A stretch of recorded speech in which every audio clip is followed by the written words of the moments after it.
material geografi. Objek material adalah objek studi yang berkaitan dengan lapisan bumi atau geosfer.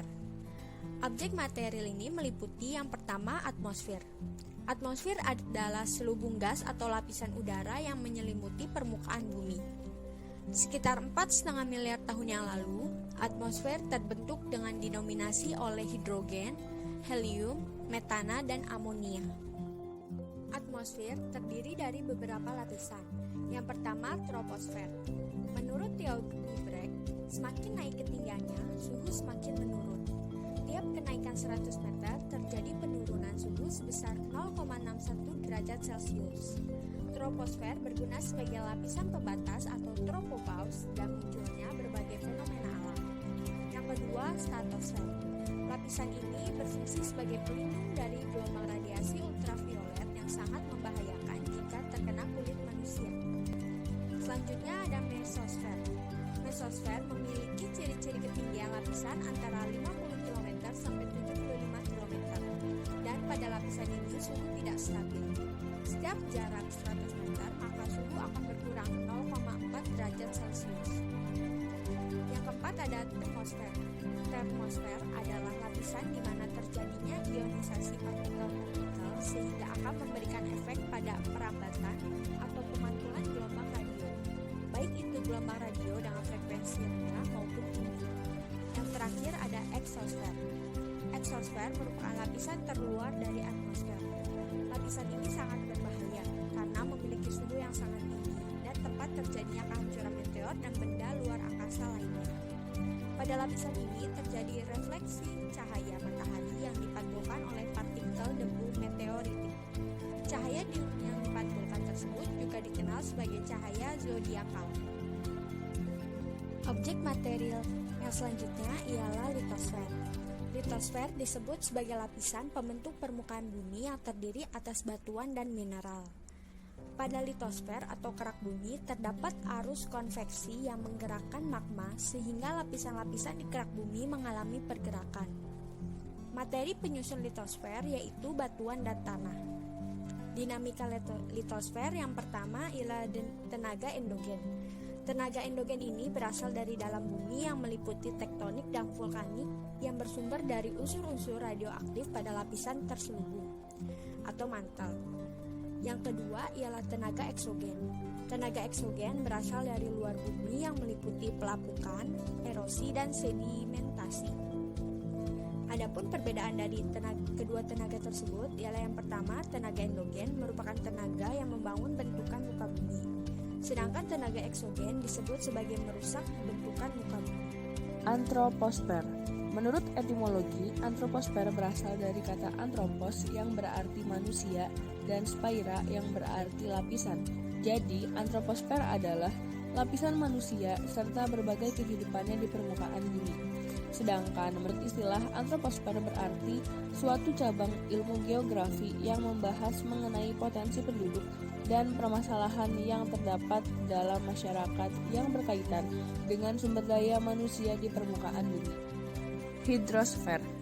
Hidrosfer menurut etimologi berasal dari kata hidro yang berarti air dan sfer yang berarti lapisan air yang berada di permukaan bumi.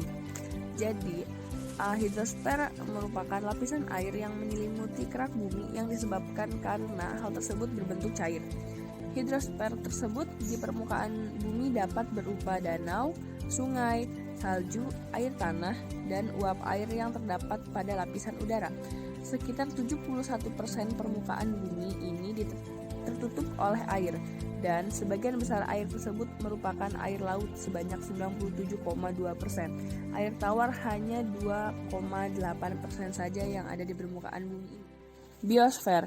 Secara etimologi, biosfer berasal dari kata bios yang berarti hidup dan sphaira yang merupakan lapisan. Jadi, biosfer adalah lapisan tempat hidup atau habitat makhluk hidup yang meliputi lapisan litosfer, hidrosfer, dan atmosfer, di mana ketiga objek ini saling berkaitan dan memiliki interaksi sehingga membentuk suatu tempat ditemukannya kehidupan di bumi.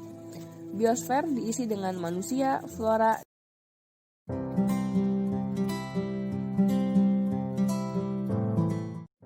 Dalam ilmu geografi, terdapat terdapat aspek-aspek geografi. Yang perlu kalian tahu, aspek geografi tersebut terbagi menjadi dua, yaitu aspek fisik dan yang kedua aspek sosial. Jadi yang akan saya bahas kali ini mengenai aspek fisik dari geografi.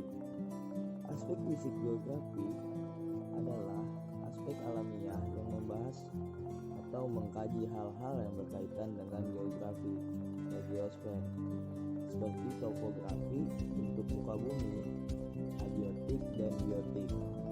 Jadi langsung saja yang pertama mengenai aspek fisik bentuk muka bumi.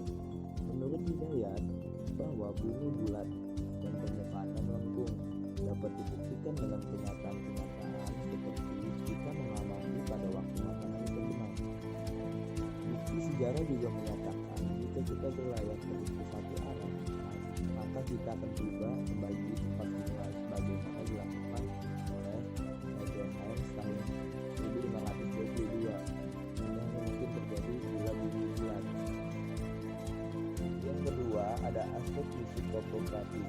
Topografi adalah studi tentang bentuk permukaan bumi dan objek lain, meliputi planet, satelit alami seperti bulan dan sejenisnya, serta asteroid.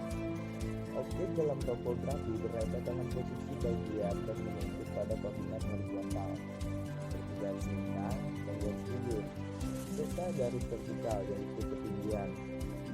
Studi topografi dapat dilakukan untuk berbagai tujuan, diantaranya yaitu perencanaan detail, eksplorasi geologi, konstruksi sipil, pekerjaan umum dan reklamasi. Aspek fisik topografi ini terdiri dari yang pertama teknik topografi. Teknik topografi ada dua, yaitu survei langsung dan penginderaan jarak jauh. Survei langsung atau pengamatan secara langsung akan menjadikan studi lebih akurat, baik secara 3 dimensi, jarak, ketinggian, dan sudut dengan memanfaatkan berbagai alat atau instrumen. Meski sistem penginderaan jarak jauh telah berkembang, namun pengamatan secara langsung masih diperlukan untuk menghadirkan informasi lebih lengkap dan akurat mengenai keadaan suatu lahan.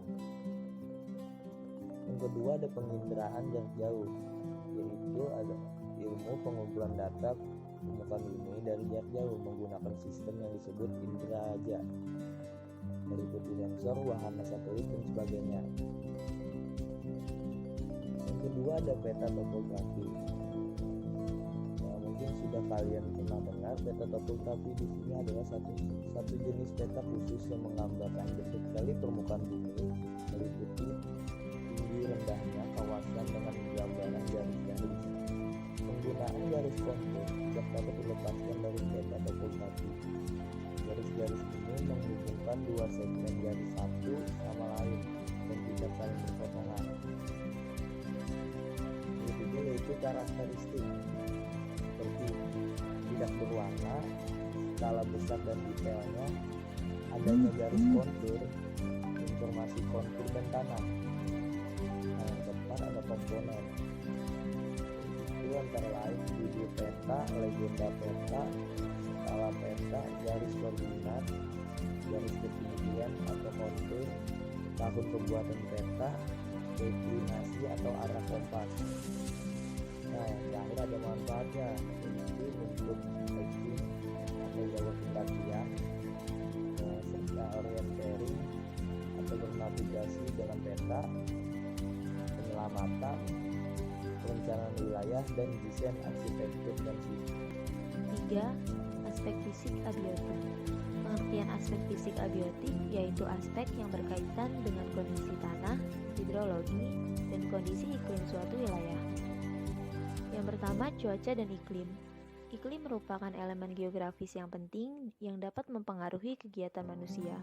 Kondisi iklim di permukaan bumi bervariasi. Faktor-faktor yang membentuk dari kawasan Asia adalah negara kepulauan yang memiliki 4 karakteristik iklim dasar, yaitu yang pertama, suhu rata-rata tahunan yang tinggi. Yang kedua, memiliki 2 musim, yaitu musim hujan dan musim kemarau. Yang ketiga, kelembapan udara tinggi. Yang keempat, pengaruh iklim terhadap kegiatan manusia. 2. Tanah dan batuan.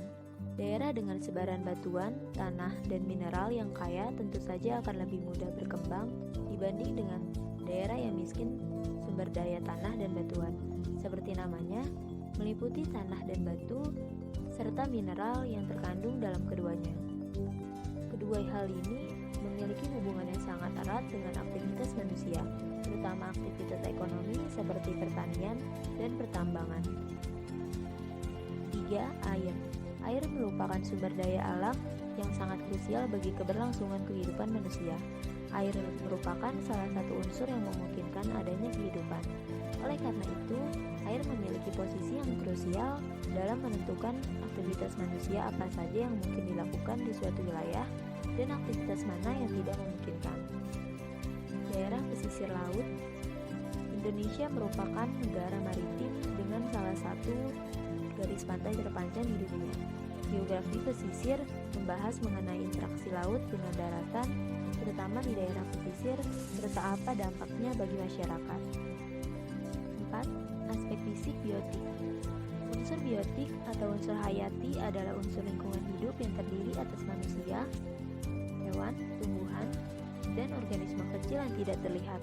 Berdasarkan kemampuan mendapatkan makanan, unsur ini dibagi menjadi 3. Yang pertama, autotrof yang disebut juga sebagai produsen karena dapat membuat makanan baik untuk diri sendiri maupun untuk organisme lain. Cirinya adalah memiliki klorofil dan dapat berfotosintesis. Kedua, heterotrof. Heterotrof disebut juga sebagai konsumen karena mendapatkan makanan dari autotrof atau memakan sesama heterotrof dan tidak dapat membuat makanan sendiri. Heterotrof sendiri dibagi menjadi 3. Yang pertama herbivora, kedua karnivora, yang ketiga omnivora. Ketiga, dekomposer. Dekomposer disebut juga sebagai pengurai karena bertugas menguraikan sisa-sisa makhluk hidup yang sudah mati menjadi senyawa anorganik sehingga dapat menyuburkan tanah. Contoh dekomposer adalah bakteri, cacing, ganggang, dan jamur. Aspek sosial geografi. Aspek sosial membahas atau mengkaji hal-hal yang berkaitan dengan manusia dari segi karakteristik perilaku. Kajian aspek sosial meliputi: pertama, aspek sosial kebudayaan. Aspek kebudayaan tentu saja memiliki pengaruh yang besar kepada aktivitas manusia di permukaan bumi. Budaya dapat mendorong atau menghambat suatu aktivitas untuk dilakukan. Dengan adanya globalisasi, peran budaya lokal kini mulai tergantikan oleh budaya-budaya global. Yang kedua, aspek sosial politik. Contohnya, Indonesia terletak di antara 2 benua dan 2 samudra, sehingga lokasi Indonesia sangat strategis untuk pertahanan maupun untuk perdagangan. Sejauh ini, Indonesia sudah menetapkan beberapa alur laut kepulauan Indonesia atau ALKI yang bertujuan untuk kepentingan perdagangan. Namun, dalam segi pertahanan, Indonesia menganut konsep bebas aktif sehingga tidak terafiliasi dengan negara manapun. Ketiga, aspek sosial demografi kependudukan. Aspek kependudukan suatu wilayah tentu saja memiliki pengaruh yang besar terhadap aktivitas yang ada pada wilayah tersebut. Wilayah dengan kepadatan penduduk yang lebih tinggi tentunya akan memiliki intensitas aktivitas yang lebih tinggi juga. Keempat, aspek sosial transportasi dan aksesibilitas. Kualitas infrastruktur penunjang transportasi pada suatu wilayah juga sangat memengaruhi pola aktivitas yang terjadi pada wilayah tersebut. Seperti yang kita ketahui pada teori titik sentral, teori lokasi industri Weber, serta teori struktur kota, bahwa semakin mudah diakses suatu tempat, maka semakin berharga tempat tersebut. Aspek selanjutnya ialah aspek sosial pemukiman. Aspek pemukiman membahas mengenai lokasi di mana orang-orang memilih untuk menetap dan membangun rumah serta pusat aktivitas mereka dalam suatu wilayah. Wilayah di mana seseorang membangun rumahnya tentu saja mempengaruhi pola aktivitas yang terjadi pada daerah